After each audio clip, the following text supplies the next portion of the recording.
Chapter 35. Ready to tell me what kind of outing this is? Reba McLean asked �々𝘰𝘻 on Saturday morning when they had ridden in silence for 10 minutes. She hoped it was a picnic. The van stopped. She heard �々𝘰 roll down his window. 𝘠𝘗𝘰, he said. Dr. Warfield left my name. Yes, sir. Would you put this under your wiper when you leave the vehicle? They moved slowly forward. Reba felt a gentle curve in the road. Strange and heavy odors on the wind. An elephant trumpeted.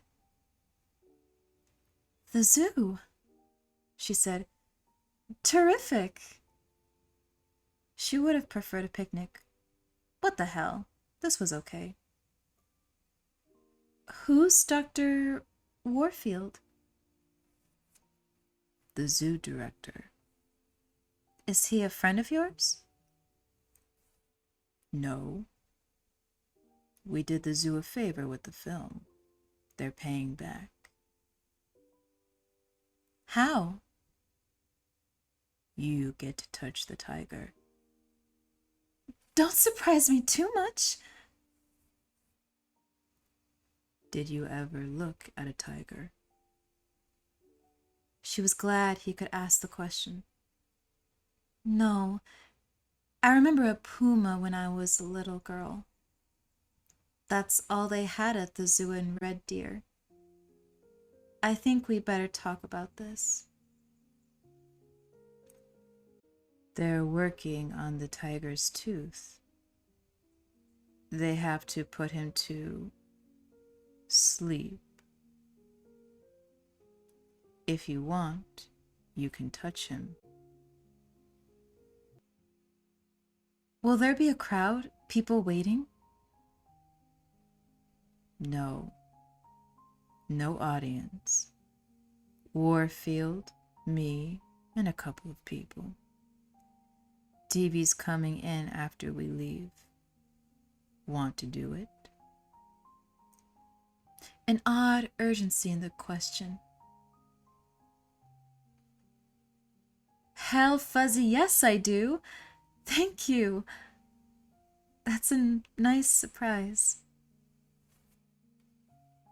The van stopped. How do I know he's sound asleep? Tickle him. If he laughs, run for it. The floor of the treatment room felt like linoleum under Reba's shoes. The room was cool with large echoes. Radiant heat was coming from the far side. A rhythmic shuffling of burdened feet and 𝘠𝘗𝘰 guided her to one side until she felt the forked pressure of a corner. It was in here now. She could smell it. A voice. Up now. Easy. Down. Can we leave the sling under him, Dr. Warfield? Yeah. Wrap that cushion in one of the green towels and put it under his head. I'll send John for you when we've finished. Footsteps leaving. She waited for 𝘠𝘗𝘰 to tell her something. He didn't.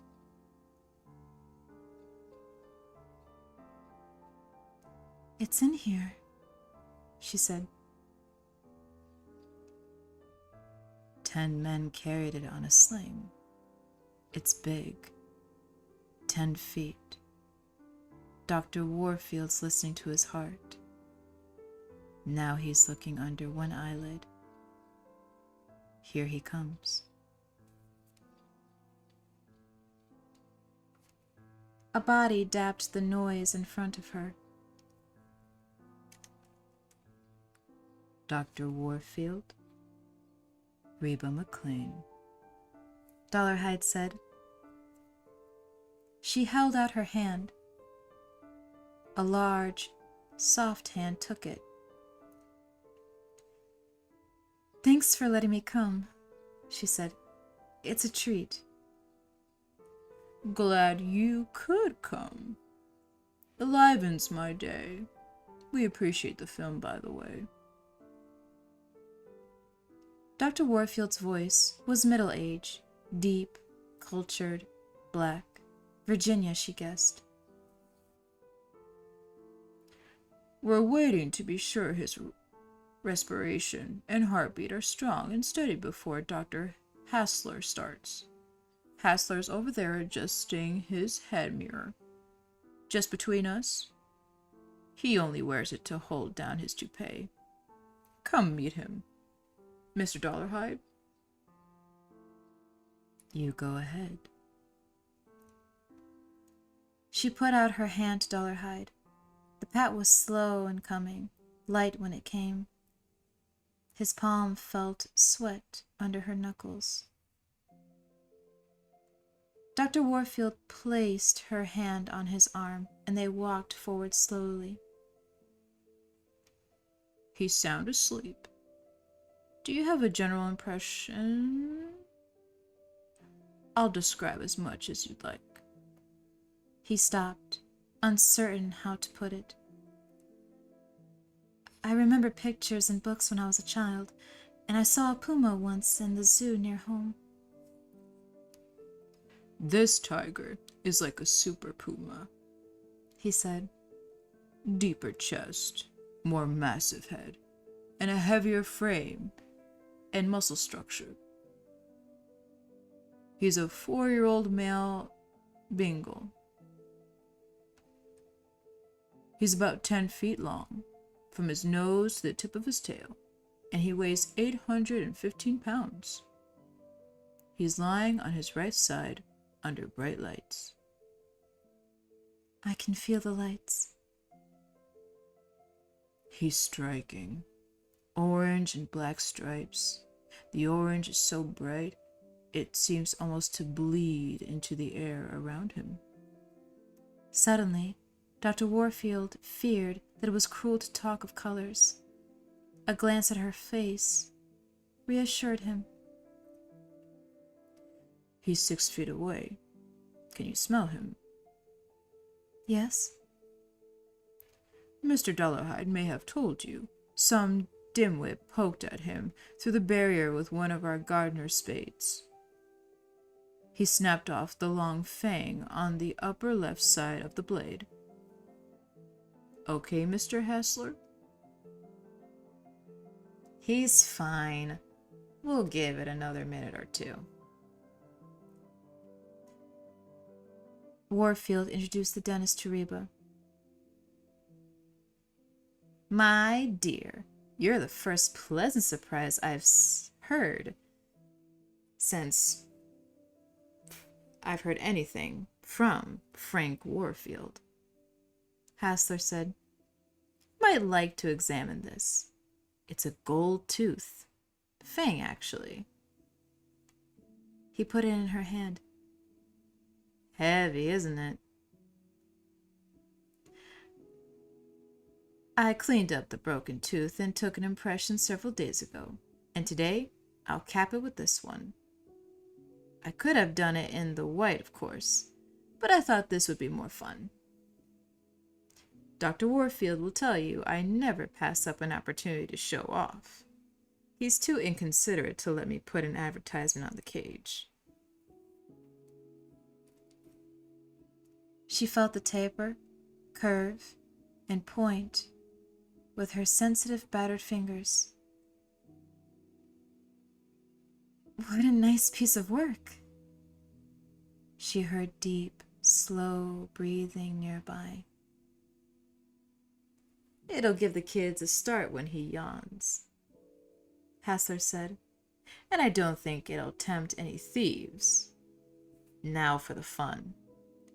You're not apprehensive, are you?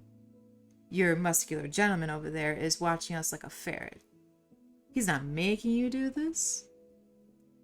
No, I want to. We're facing his back, Dr. Warfield said. He's just sleeping away about 2.5 feet from you, waist high on a table. Tell you what, I'll put your left hand. You're right-handed, aren't you? I'll put your left hand on the edge of the table, and you can explore with your right. Take your time. I'll be right beside you. So will I, Dr. Hassler said. They were enjoying this. Under the hot lights, her hair smelled like fresh sawdust in the sun. Reba could feel the heat on the top of her head. It made her scalp tingle. She could smell her warm hair, Warfield's soap, alcohol and disinfectant, and the cat. She felt a touch of faintness, quickly over. She gripped the edge of the table and reached out tentatively until her fingers touched tips of fur, warm from the lights, a cooler layer, and then a deep, steady warmth from below. She flattened her hand on the thick coat and moved it gently, feeling the fur slide across her palm, with and against the lay, felt the hide slide over the wide ribs as they fell and rose. She gripped the pelt and fur spraying between her fingers. In the very presence of the tiger, her face grew pink, and she lapsed into blindisms, inappropriate facial movements she had schooled herself against. Warfield and Hassler saw her forget herself and were glad. They saw her through a wavy window, a pane of new sensations she felt her faced against. As he watched from the shadows, the great muscles in Dollarhide's back quivered. A drop of sweat bounced down his ribs.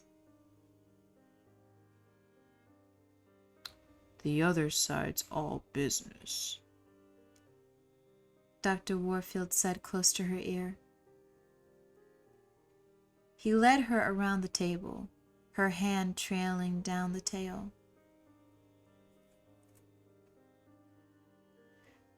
A sudden constriction in Dollarhide's chest as her fingers trailed over the furry testicles. She cupped them and moved on. Warfield lifted a great paw and put it in her hand. She felt the roughness of the pads and smelled faintly the cage floor. He pressed a toe to make the claw slide out. The heavy, supple muscles of the shoulders filled her hands.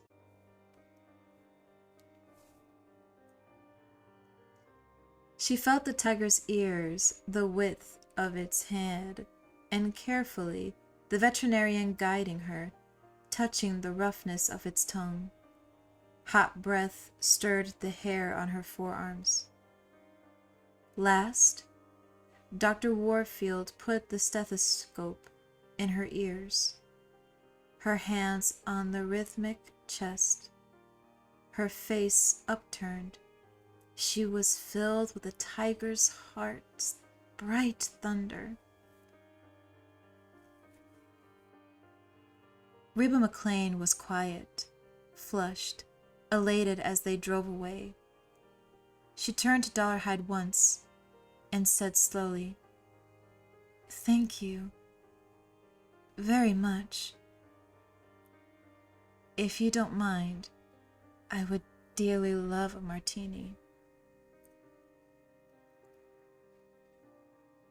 "Wait here a minute," Dollarhide said as he parked in his yard. She was glad they hadn't gone back to her apartment. It was stale and safe. Don't tidy up. Take me in and tell me it's neat. Wait here. He carried in the sack from the liquor store and made a fast inspection tour. He stopped in the kitchen and stood for a minute with his hands over his face. He wasn't sure what he was doing. He felt danger, but not from the woman. He couldn't look upstairs. He had to do something, and he didn't know how. He should take her back home. Before his becoming, he would not have dared any of this. Now he realized he could do anything. Anything. Anything. He came outside, into the sunset, into the long blue shadow of the van. Reba McClane held on to his shoulders until her foot touched the ground. She felt the loom of the house. She sensed its height in the echo of the van door closing. 4 steps on the grass. Then there's a ramp, he said. She took his arm. A tremor through him. Clean perspiration and cotton. You do have a ramp. What for? Old people were here. Not now, though.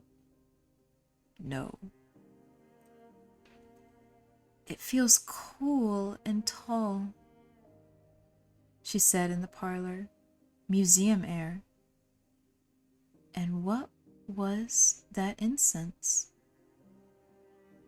A clock ticked far away.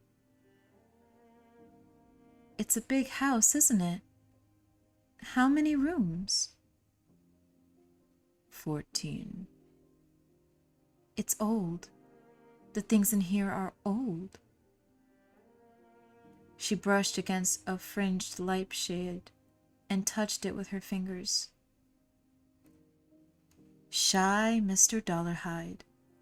She was perfectly aware that it had excited him to see her with the tiger. He had shuddered like a horse when she took his arm leaving the treatment room. An elegant gesture, his arranging that. Maybe eloquent as well, she wasn't sure. Martini. Let me go with you and do it, she said, taking off her shoes. She flicked vermouth from her finger into the glass. 2½ ounces of gin on top and 2 olives. She picked up points of reference quickly in the house. The ticking clock, the hum of a window air conditioner. There was a warm place on the floor near the kitchen door where the sunlight had fallen through the afternoon. He took her to his big chair. He sat on the couch. There was a change in the air. Like fluorescence in the sea, it limned movement. She found a place for her drink on the stand beside her. He put on music. To Dollarhide, the room seemed changed. She was the first voluntary company he ever had in the house, and now the room was divided into her part and his. There was music. Debussy, as the light failed. He asked her about Denver, and she told him a little, absently, as though she thought of something else. He described the house and the big hedged yard. There wasn't much need to talk. In the silence where he changed records, she said, "That wonderful tiger, this house. You're just full of surprises, Dee. I don't think anybody knows you at all." Did you ask them? Who? Anybody? No. Then how do you know that nobody knows me? His concentration on the tongue twister kept the tone of the question neutral.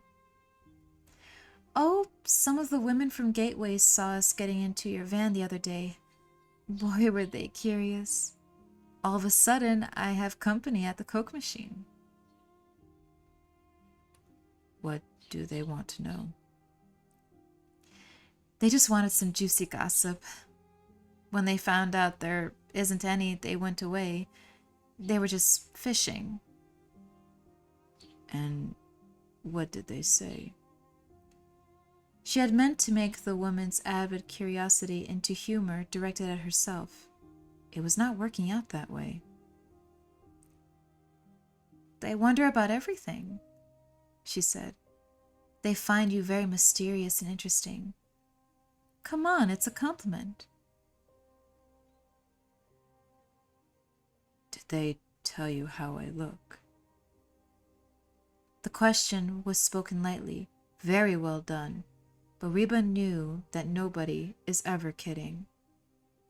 She met it head on. I didn't ask them, but yes, they told me how they think you look. Want to hear it? Verbatim? Don't ask if you don't. She was sure he would ask. No reply. Suddenly, Reba felt that she was alone in the room, that the place where he had stood was emptier than empty, a black hole swallowing everything and emanating nothing. She knew he could not have left without her hearing him. I think I'll tell you, she said. You have a kind of hard neatness that they like. They said you have a remarkable body. Clearly, she couldn't leave it at that. They say you're very sensitive about your face and that you shouldn't be. Okay, here's the dippy one with the dentine. Is it Elaine? Elaine. A return signal. She felt like a radio astronomer. Reba was an excellent mimic. She could have reproduced Elaine's speech with startling fidelity, but she was too wise to mimic anyone's speech for 𝘰𝘰𝘰𝘰. She quoted Elaine as though she read from a transcript. He's not a bad-looking guy. Honest to God, I've gone out with a lot of guys who didn't look that good. I went out with a hockey player one time, played for the Blues, had a little dip in his lip where his gum shrank back from his bridge. They all have that, hockey players. It's kind of, macho, I think. Mr. D's got the nicest skin, and what I wouldn't give for his hair. Satisfied? Oh, and she asked me if you're as strong as you look. And? I said I didn't know. She drained her glass and got up. Where the hell are you anyway, Dee? She knew when he moved between her and a stereo speaker. Aha! Here you are. Do you want to know what I think about it?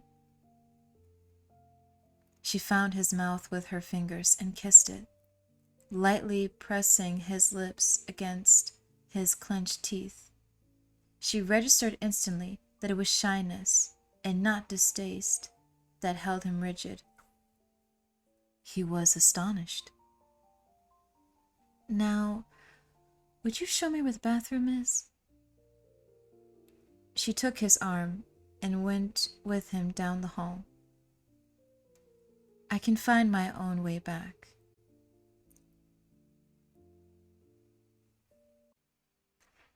In the bathroom, she patted her hair and ran her fingers along the top of the basin, hunting toothpaste for mouthwash.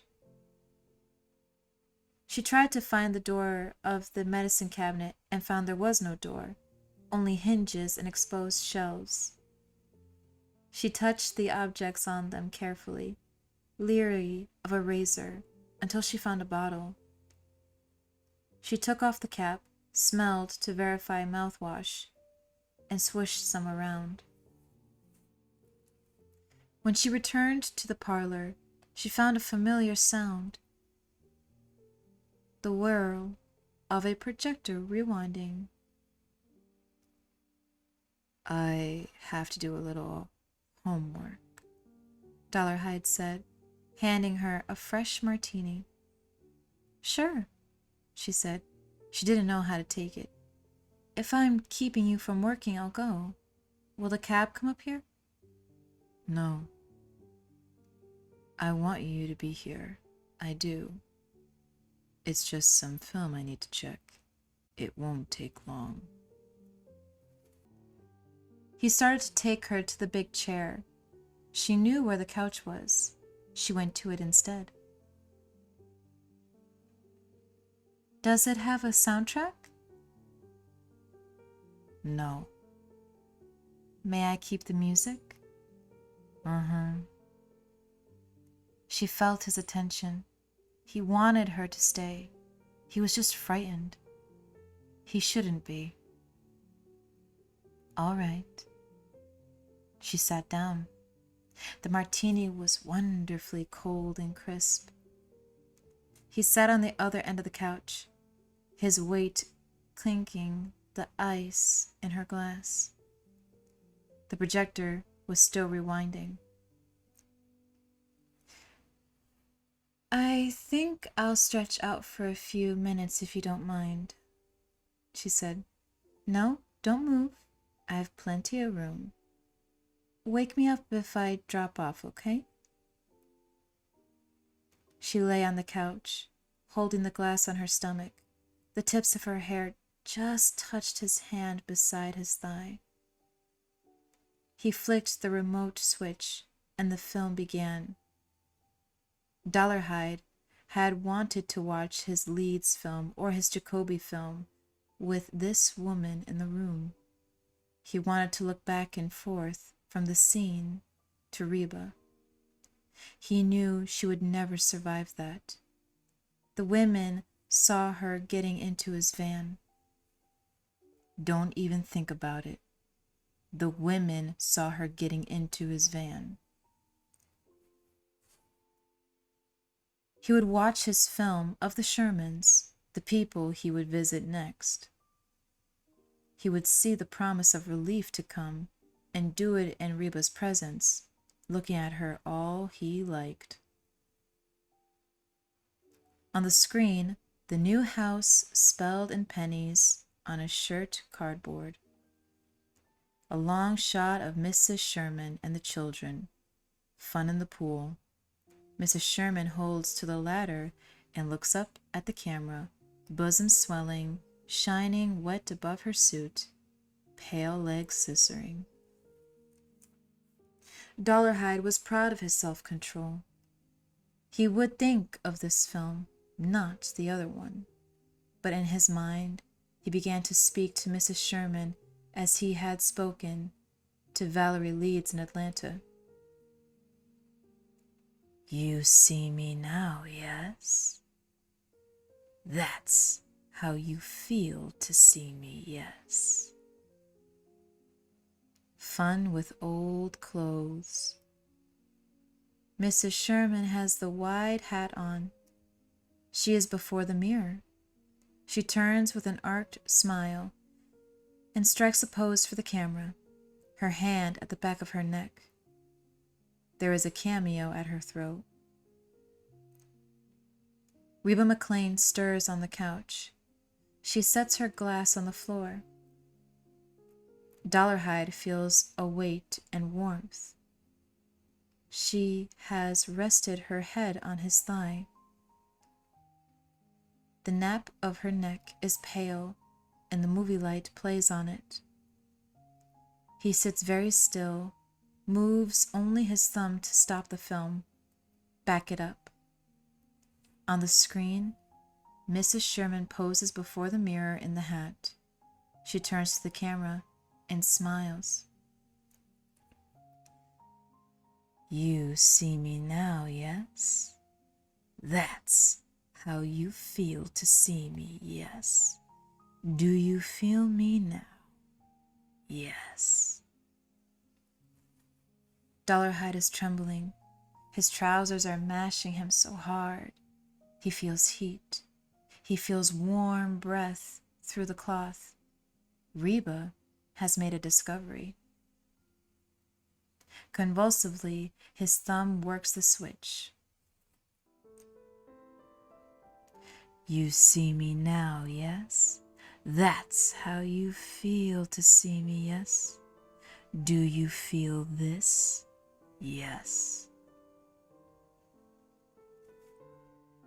Reba has unzipped his trousers.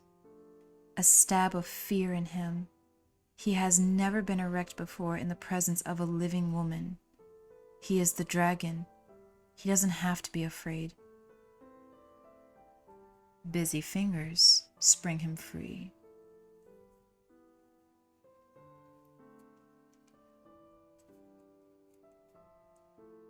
Oh, do you feel me now? Yes. Do you feel this? Yes. You do, I know it, yes. Your heart is loud, yes. He must keep his hands off Reba's neck, keep them off. The women saw them in the van. His hand is squeezing the arm of the couch. His fingers pop through the upholstery. Your heart is loud, yes, and fluttering now. It's fluttering. It's trying to get out, yes. And now it's quick and light and quicker and light and gone. Oh, gone.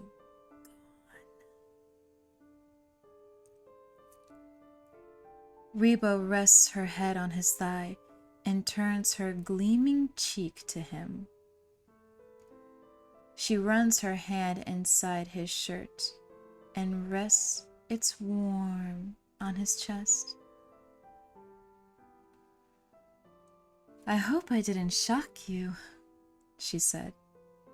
It was the sound of her living voice that shocked him, and he felt it to see if her heart was gone, but it was going. She held his hand there gently. My goodness, you're not going through it yet, are you? A living woman. How bizarre. Filled with power, the dragon's or his own, he lifted her off the couch easily. She weighed nothing, so much easier to carry because she wasn't limp. Not upstairs, not upstairs. Hurrying now, somewhere, quick. Grandmother's bed, the satin cover sliding under them.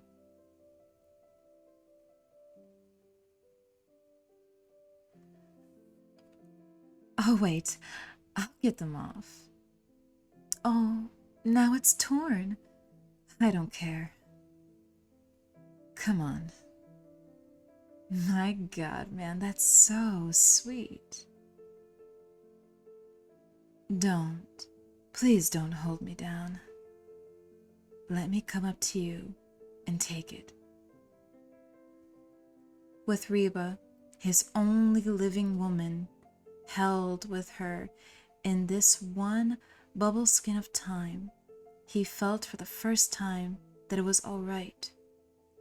It was his life he was releasing, himself past all the mortality that he was sending into her starry darkness, away from this plain planet, ringing harmonic distances away to peace and the promise of rest.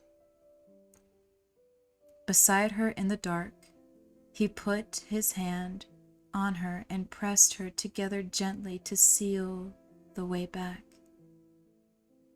As she slept, 𝘠𝘓𝘰𝘠, damned murderer of 11, listened time and time again to her heart. Images, Baroque pearls flying through the friendly dark, a very pistol he had fired at the moon, a great firework he saw in Hong Kong called "The Dragon Sows His Pearls." The dragon. He felt stunned, cloven, and all the long night beside her he listened, fearful, for himself coming down the stairs in the kimono. She stirred once in the night, searching sleepily until she found the bedside glass.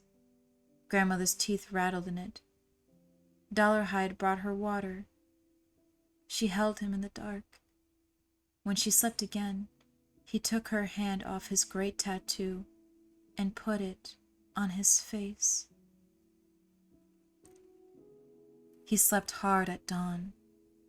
Reba McLean woke at 9 and heard his steady breathing. She stretched lazily in the big bed. He didn't stir. She reviewed the layout of the house, the order of the rugs and floor, the direction of the ticking clock. When she had it straight, she rose quietly and found the bathroom. After her long shower, he was still asleep. Her torn underclothes were on the floor. She found them with her feet and stuffed them in her purse. She pulled her cotton dress on over her head, picked up her cane, and walked outside. He had told her the yard was large and level, bounded by hedges grown wild, but she was cautious at first. The morning breeze was cool, the sun warm. She stood in the yard and let the wind toss the seed heads of the elderberry through her hands. The wind found the creases of her body, fresh from the shower. She raised her arms to it, and the wind blew cool under her breasts and arms and between her legs. Bees went by. She was not afraid of them, and they left her alone. 𝘠𝘓𝘰𝘠 woke, puzzled for an instant between the worry that he was not in his room upstairs.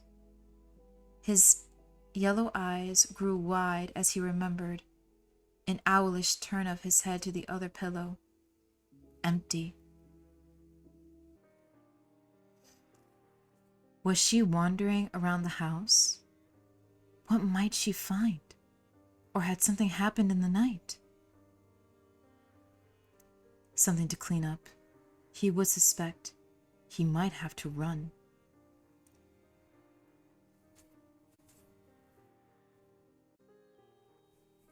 He looked in the bathroom, in the kitchen, down in the basement where his other wheelchair stood, the upper floor. He didn't want to go upstairs. He had to look.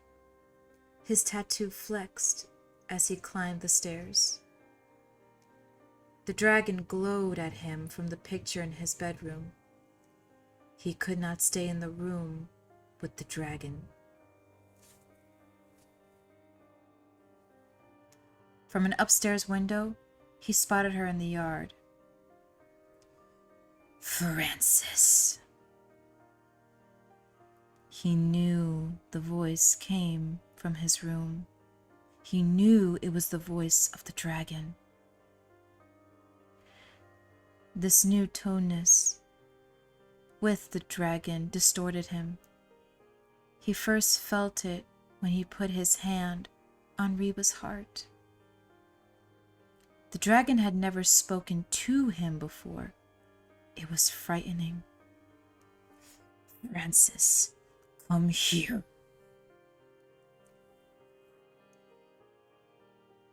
He tried to shut out the voice calling him as he hurried down the stairs. What could she have found? Grandmother's teeth had rattled in the glass, but he put them away when he brought her water. She couldn't see anything. Freddie's tape. It was in a cassette recorder in the parlor. He checked it. The cassette was rewound to the beginning. He couldn't remember if he had rewound it after he played it on the telephone to the toddler. She must not come back in the house. He didn't know what might happen in the house. She might get a surprise. The dragon might come down. He knew how easily she would tear. The women saw her getting in his van. Warfield would remember them together. Hurriedly, he dressed. Reba McClane felt the cool bark of the tree trunk's shadow, and then the sun again as she wandered across the yard. She could always tell where she was by the heat of the sun and the hum of the window air conditioner. Navigation, her life's discipline, was easy here. She turned around and around, trailing her hands on the shrubs and overgrown flowers. A cloud blocked the sun and she stopped, not knowing in which direction she faced. She listened for the air conditioner. It was off. She felt a moment of uneasiness, then clapped her hands together and heard the reassuring echo from the house. Reba flipped up her watch crystal and felt the time. She'd have to wake Dee soon. She needed to go home. The screen door slammed. "Good morning," she said. His keys tinkled as he came across the grass. He approached her cautiously, as though the wind of his coming might blow her down, and saw that she was not afraid of him. She didn't seem embarrassed or ashamed of what they had done in the night. She didn't seem angry. She didn't run from him or threaten him. He wondered if it was because she had not seen his private parts. Reba put her arms around him and laid her head on his hard chest. His heart was going fast. He managed to say good morning. "I had a really terrific time, Dee." "Really?" What would someone say back? "Good. Me too." That seemed all right. Get her away from here. "But I need to go home now," she was saying. "My sister's coming by to pick me up for lunch. You could come too if you'd like." "I have to go to the plant," he said, modifying the lie he had ready. "I'll get my purse." "Oh no." "I'll get it." Almost blind to his own true feelings, no more able to express them than a scar can blush, Dollarhide did not know what had happened to him with Reba McClane, or why. He was confused, spiked with new fright at being too. She threatened him. She did not threaten him. There was the matter of her startling live movements of acceptance in grandmother's bed. Often, Dollarhide did not find out what he felt until he acted. He didn't know how he felt toward Reba McClane. An ugly incident as he drove her home enlightened him a little.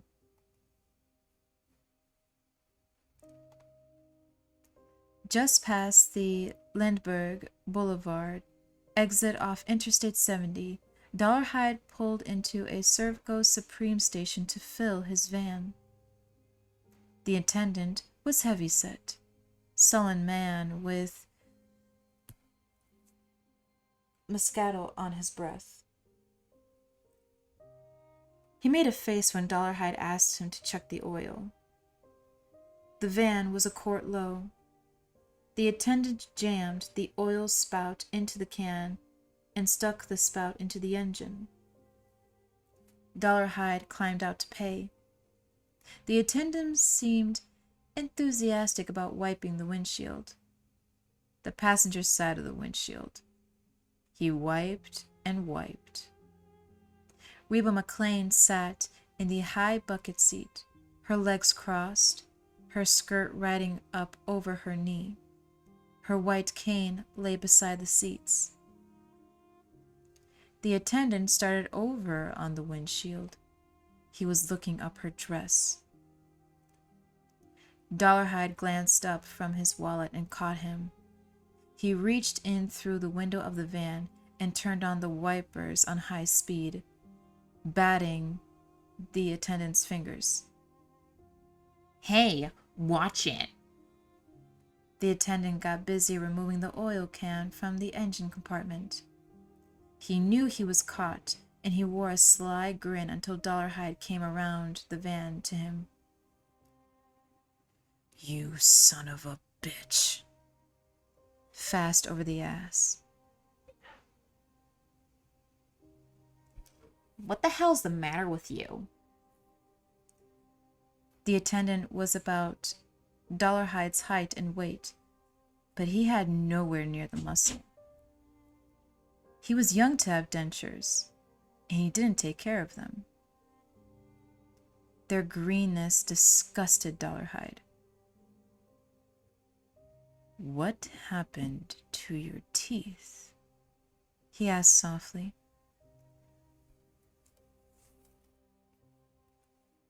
What's it to you?